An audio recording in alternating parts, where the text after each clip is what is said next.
ኃጣውኢነ ተሰቅለ ውእቱ እምነት በሥጋሁ ከመ ያውፅአነ እምኃጣውኢነ።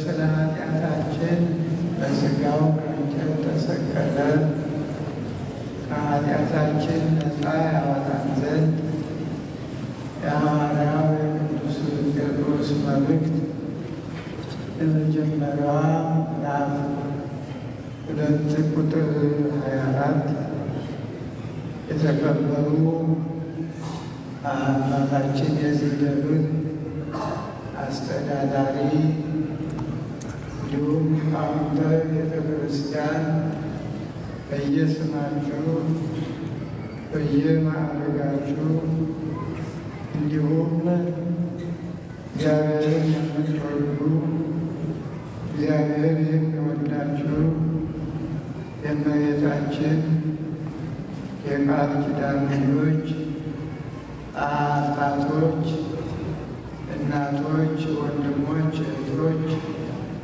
ሕፃናትም በውጭም በውስጥም ያላችሁ እንደምን ዋላችሁ? እንደምን ሰነበታችሁ?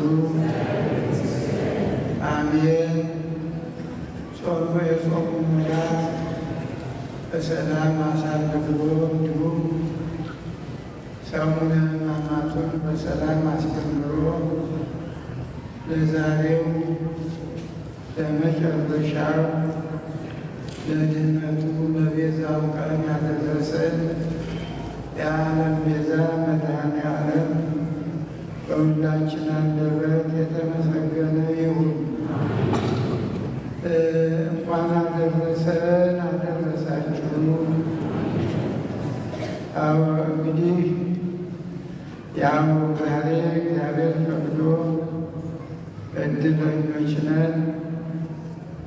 በእውነት ጾሙንም በሰላም ጾመን እንዲሁም ደግሞ የበዓለ ሆሳዕናውን በዓል በሰላም አክብረን አሁንም ደግሞ ታላቁ የዋለልንን ውለታ ለእኛ ሲል የተቀበለውን መከራ ለማስታወስ በመከራው ለመሳተፍ እዚህ ያደረሰን አምላክ የተመሰገነ ይሁን። አሁን እንግዲህ በእንተ ኃጣውኢነ ውእቱ ተሰቅለ ዲበ ዕፀ በሥጋሁ ከመ ያውፅአነ እምኃጣውኢነ። ሐዋርያው ቅዱስ ጴጥሮስ ስለ ኃጢአታችን በሥጋው በእንጨት ተሰቀለ፣ ከኃጢአታችን ነፃ ያወጣን ዘንድ ይላል። እንግዲህ ይህ ሳምንት ያው እንደምታውቁት እንደሰነበታችሁበት ሰሙነ ሕማማት የሚለውን ያው ከሰኞ ጀምሮ መምህራኑ ሊቃውንቱ በያሬዳዊ ዜማም በጸሎትም በስግደትም እንዲሁ ወንጌላውያን ሰባክያነ ወንጌልን ያንን በማብራራት በመተርጎም ተምረናል። ሐሙስ፣ ዓርብ፣ ቅዳሜ ያው ለየት ያሉ ቀኖች ናቸው። አሁንም ሐሙስ ትናንትና ልዩነቱን ምን አይነት ሐሙስ እንደሆነ እንደተማርን እርግጠኛ ነኝ። የዛሬውም ደግሞ ያው ስቅለት የስቅለተ ዓርብ ነው።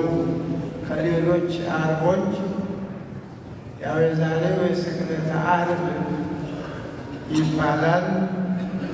እንግዲህ የስቅለተ ዓርብ ስንል ክርስቶስ የተሰቀለበት ማለታችን ነው። ለምን ተሰቀለ? አሁን ሐዋርያው ጴጥሮስ ስለ ኃጢአታችን በሥጋው በእንጨት ተሰቀለ። ለምን? ከኃጢአታችን ነፃ ሊያወጣ ብሎ የተሰቀለበትን ዓላማም በሥጋው መሆኑን መሰቀሉም ዓላማው እኛን ነፃ ለማውጣት መሆኑን ነግሮናል። ኃጢአታችን ምን ነበረ? ያው ጊዜ እናውቀዋለን። ያው በእንጨት የተጀመረው ኃጢአት ነው። በአዳምና በሔዋን ዕፀ በለሱን በመቁረጥ ያ ነው እንግዲህ ኃጢአቱ መነሻ መጀመሪያ ማለት ነው።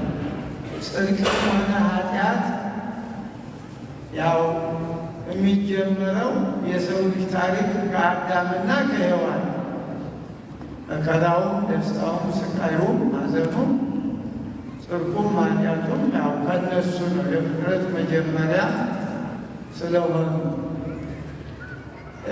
በእንጨት ለምን ተሰቀለ? በእንጨት መሰቀል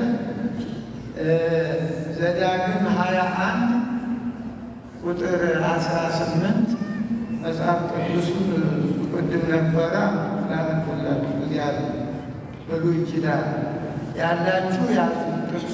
ዘዳግም ምዕራፍ 21 ከቁጥር 18 በማስታወሻም ያዙ። ምክንያቱም በእንጨት ተሰቀለ የሚለው ምንድን ነው? መነሻው ለሚለው ነው። እንግዲህ ማንኛውም ሰው ለሞት የሚያበቃ ኃጢአት ቢሰራ የሞት ፍርድ ቢፈረድበት በእንጨት ተሰቅሎ ይሙት፣ በእግዚአብሔር ዘንድ ርጉም ነው ይላል። በዘዳግም 21 ቁጥር 18 ላይ አውቶ ዘዳግም 21 ቁጥር 18 እንግዲህ በእንጨት መሰቀል ያው በኦሪቱ ርጉም መባል መረገም ነው። ይህ ነው አሁን የዛሬው የኛ ቅዱስ ጴጥሮስም የነገረን ቅዱስ ጳውሎስም በገላትያ ምዕራፍ 3 ቁጥር 13 ላይ ነግሮናል።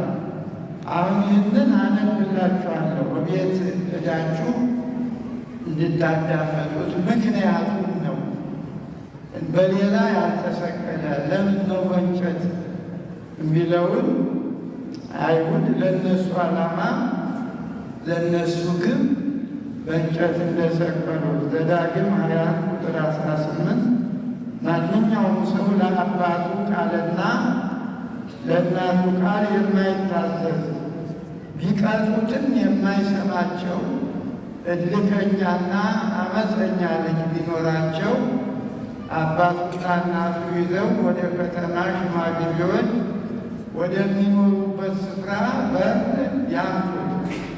የከተማውንም ሽማግሌዎች ልጃችን እልከኛና አመፀኛ ነው፣ ለቃላችን አይታዘዝም፣ ስስታምና ሰካራምም ነው ይበሏቸው። የከተማውን ሰዎች ሁሉ እስኪሞት ድረስ በደንጃ ይውገሩት። እንዲህም ክፉውን ነገር ከመካከላቸው ታረቃለህ። እስራኤልም ሁሉ ሰምተው ይፈራል። ማንም ሰው ለሞት የሚያበቃውን ኃጢአት ቢሰራ እንዲሞትም የሞት ፍርድ ቢፈረድበት በእንጨት ላይ ብትሰቅለው በእንጨት ላይ የተሰቀለ በእግዚአብሔር ዘንድ የተረገመ ነውና ሬሳው በእንጨት ላይ አይደር። ነገር ግን አምላክ እግዚአብሔር ርስት አድርጎ የሰጠህን ምድር እንዳታረክስ በእርግጥ በዚያው ቀን ትቀብረዋለህ። እንግዲህ እርግማኑን ከልጅ ከማይታዘዝ ልጅ ነው የጀመረው።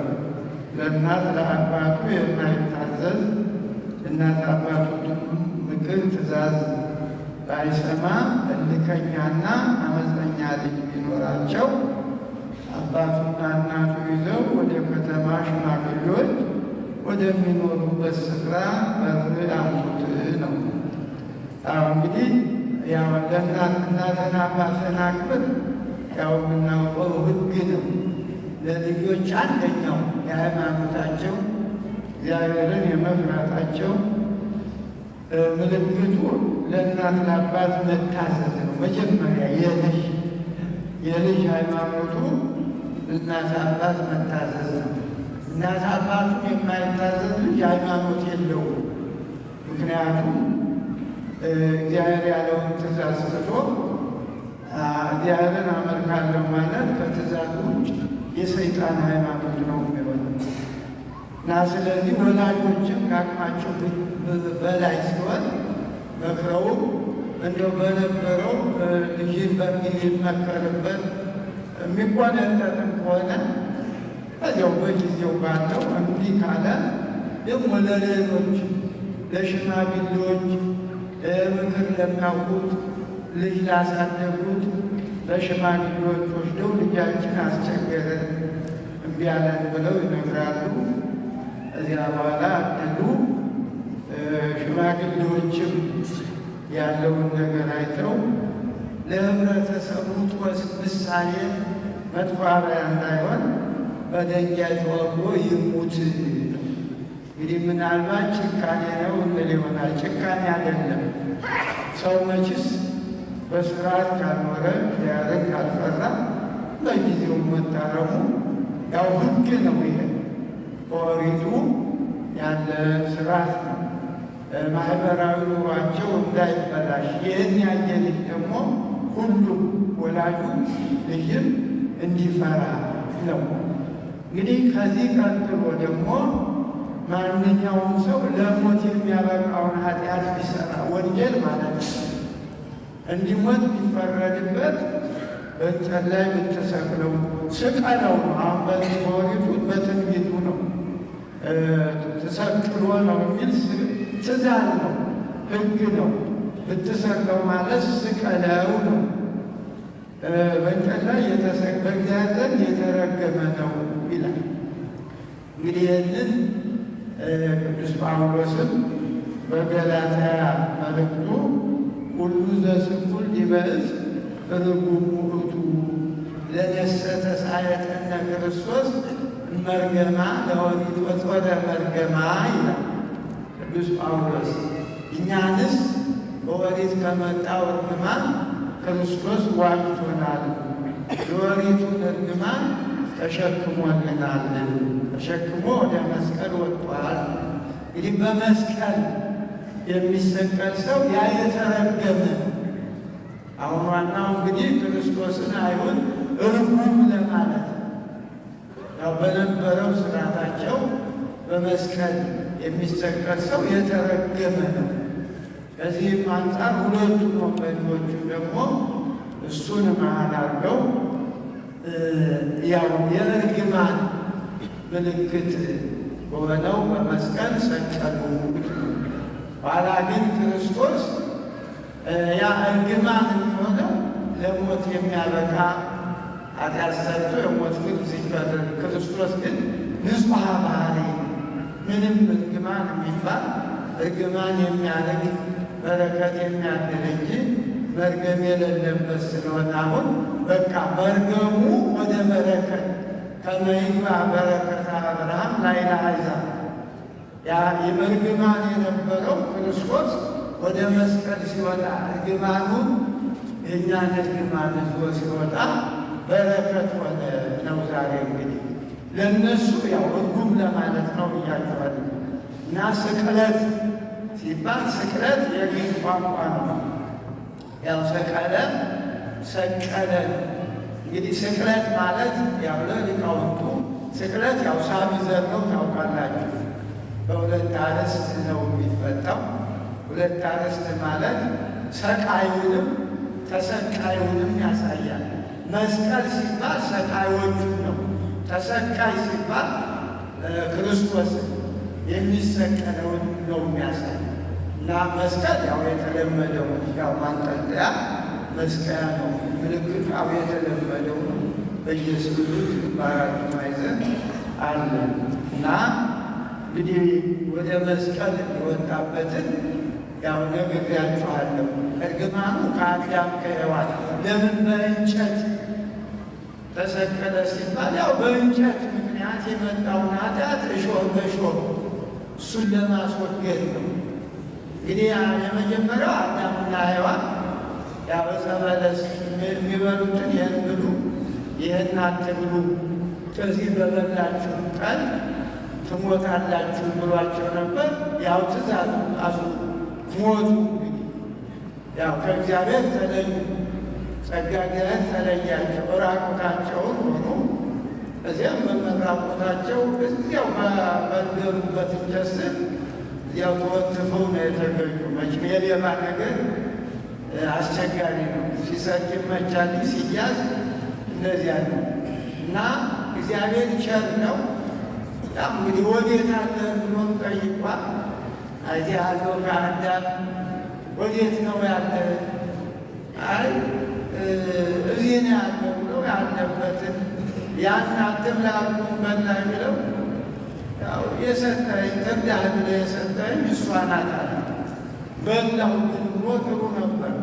ኃጢአቱን ወደ ሔዋን ወሰደ። ልትረዳው ነበር እንጂ እንዲሞት እንድትገለው አልነበረም። ደግሞ ሔዋንም ለምን ሲባል ያው ወዲያውኑ እባቡ አሳተኝ ነው።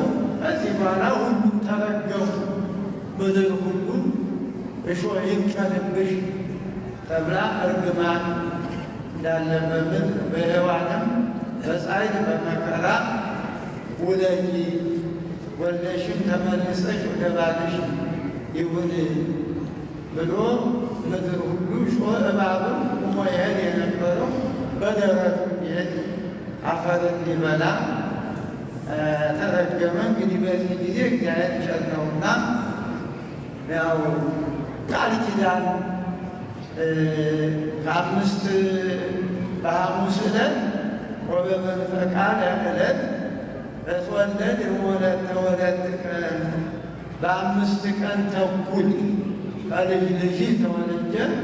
በቀን በአደባባይ እንደ ሕፃን ልጅ አድጌ በመስቀል ተሰቀየ ትቤዘወከ በመስቀሌ ወበሞቴ ብሎ ያው ቃል ገባ።